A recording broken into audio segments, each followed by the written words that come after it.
What's happening, everyone? Dr. SCHOTT here from Balance Physical Therapy. So today I want to talk about resistance bands. So if you are using resistance bands, before you do a squat workout, an overhead press workout, anything like that, that is awesome. Keep doing it.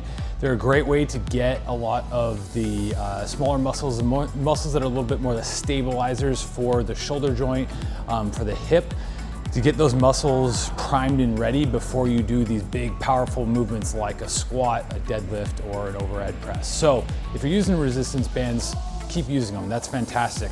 What I want to go over today, though, is the different ways to use them. So an example of one exercise we see a lot is something like a side step. So with the side step, if you have it around your knees,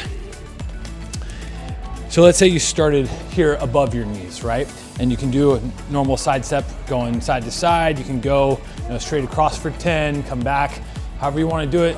That's great. But the good thing to think about here is positioning, right? So when we think about the hip relative to where we have the band placed at our knees, we are creating a lever arm there, okay? So the distance from my hips to where the band is placed is going to create either a shorter or a longer lever arm depending on where I have it at. So where I currently have it around or just above my knees, this means it's going to be a little bit easier because it's a shorter lever arm. Versus if I drop it down and I go below my knees, this is going to make it a little bit harder when I go into doing my side steps or my monster walks, okay?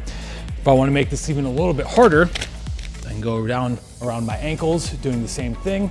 Or if I want to make it really hard, I can go down around my feet, okay?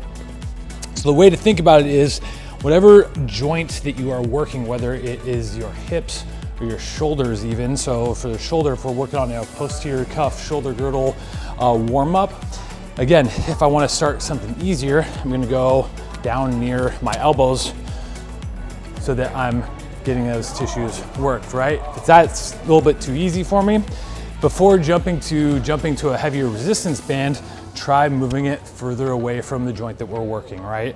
So making this harder by creating that longer lever arm, okay? So I hope that was helpful for understanding how to use your resistance bands. If you enjoyed this video, make sure to give us a like and follow us on Instagram, Facebook, and YouTube at Balance PT Move.